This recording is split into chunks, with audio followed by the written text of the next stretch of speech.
name is John Chappell, and for the last 15 or 16 years, I've had the privilege and honour to be the Queen's beekeeper. And by that I mean I've been lucky to keep my bees in her back garden, i.e. Buckingham Palace. But time has gone on, and unfortunately with the death of the Queen, it's time to hand over. So I've handed over to John House, who you'll see in a minute, and now he's the King's beekeeper. But I still go along, because I'm not going to give him all my bees yet, it's too early. But in time, he will take over the lock, stock and barrel and be the monarch's reigning beekeeper. Good afternoon, my name's John House. I'm the current King's beekeeper. I've been keeping bees for 20 years, and a good while ago I met John, and about 6 years ago John invited me to start keeping the bees in Buckingham Palace and Clarence House with himself. I go there every week looking through the bees, and I just really enjoy it. But when I was invited by John to become the King's beekeeper, sorry, the Queen at the time is now the King's beekeeper, it wasn't really about the bees. It was the chance of working with John, who's probably the most experienced beekeeper I know, and it's really been a great privilege. Now John's stepping back a bit, and I'm sort of fronting it all now, as you might say. Well, you know, as you get older, you find that lifting boxes is a young man's job. So I needed a young beekeeper. And it's very difficult to find young beekeepers who know what they're doing. A lot of the new beekeepers want to help you, but they're not reliable. So you've got to look for someone in the middle range who's getting to the end of their professional career, who then wants to retire, but's really interested in bees. And I was lucky. I've known John for, I don't know, 10 years, maybe 15. Time's gone. So he came on a trial, if you like. He came along to help me, and we've got on ever since. So I'm more than happy to hand over the reins to John, who I know will keep the tradition of keeping the bees at Buckingham Palace and Clarence House, and that's where the King lives at the moment, in a good state of health, and to please the royal family in what we do for them. I think I get on with John because we're both from an engineering background.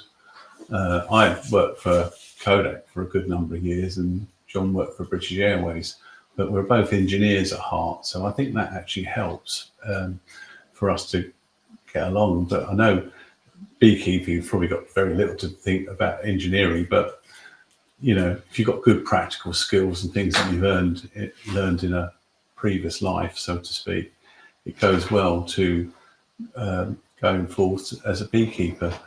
I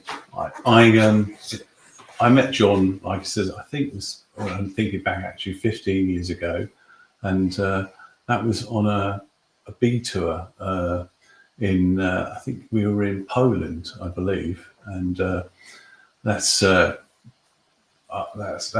a sort of a week's tour run by a gentleman by the name of, some people might remember, Brian Palmer, and from there we met up over various years on different tours.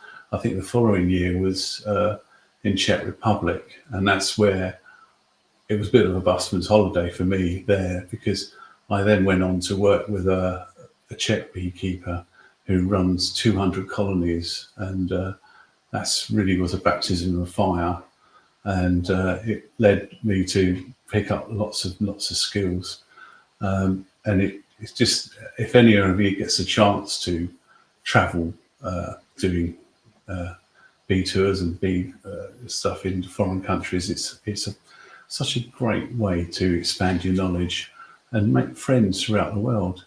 And John, I believe, has been to countries much further afield than Europe. I think, like John told me once, he'd been to, is it Trinidad? I've been to Trinidad and Tobago. That's the furthest south I've gone. I've been to Mexico, obviously America. And go the other way, I've seen most countries in Europe, and I've seen a lot in the Middle East. And I've been very fortunate. And I've been to India and I've been to China. I've had a wonderful career. It's not my career, a lovely hobby. Yeah. And beekeeping to me is a hobby. I'm not interested in to make money. And as I get older, the sticky stuff honey is a pain in the neck to know what to do with it. I can't extract it at home because the wife goes mad, because honey goes everywhere. No matter how careful you are, it goes everywhere in the kitchen. It ends up on every phone you've got. And if you've got cats and dogs, even though you keep them out of the way, it's uncanny out there. Fur picks everything. So anyone who wants to keep beekeeping, unless you can do it way out of the house, or unless you're a female beekeeper, then it's your kitchen, so you can do what you like. But us men have got to get out. And years ago, I built myself a honey house in the garden with all the rules and regulations about how we can extract and not extract and that. And I've been lucky. I've been, the council come round every now and again, and they give you a health, a check.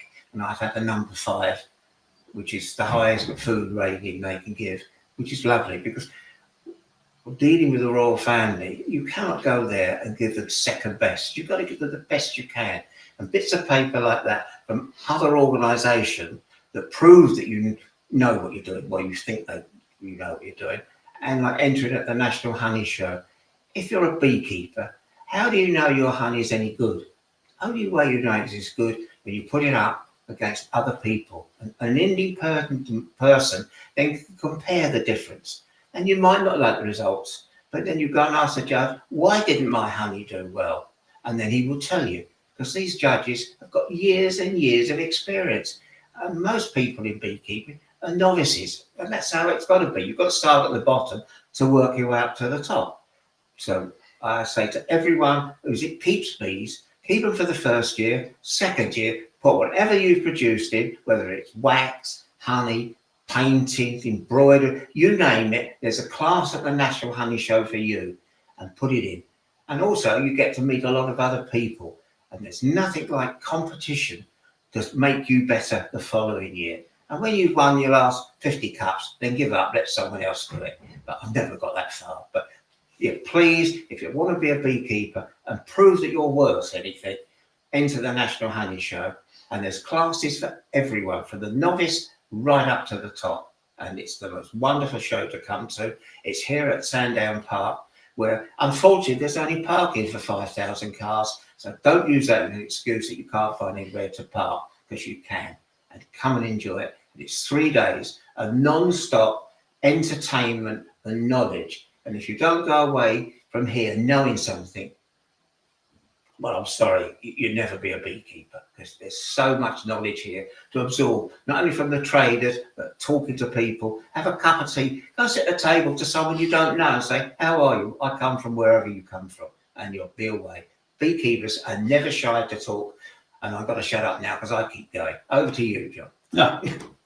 Well, what can I say? I concur everything you say, John. And I would say that, yes, I keep bees, but they certainly don't keep me. I think I'll make a terrible professional beekeeper, because I think I'd lose money every year for sure. But I don't mind really, because it's such a fun hobby, and you get to meet so many different people and walks of life.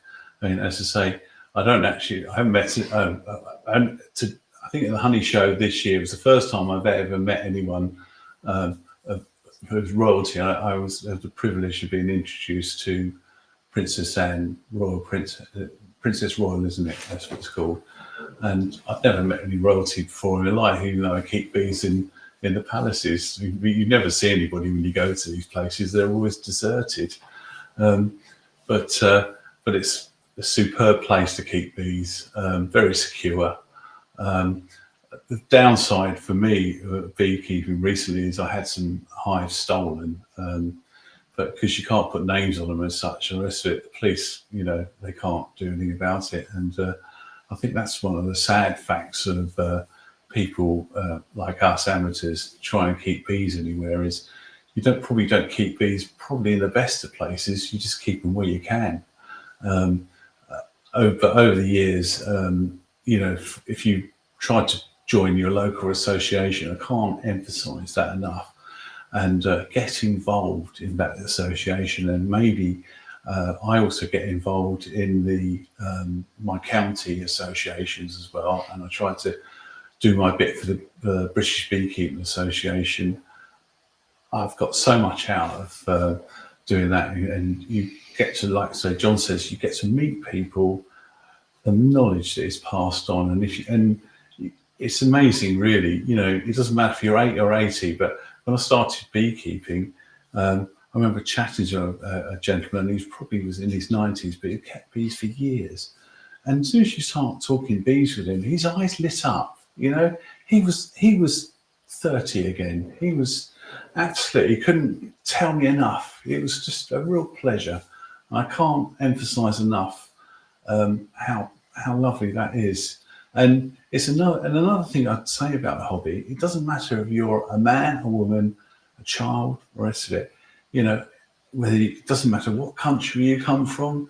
You come from around the world. It's such a great leveler. It really is. And I think there's very few things that you can do, male or female or whatever, and everyone's the same. It's just really is lovely.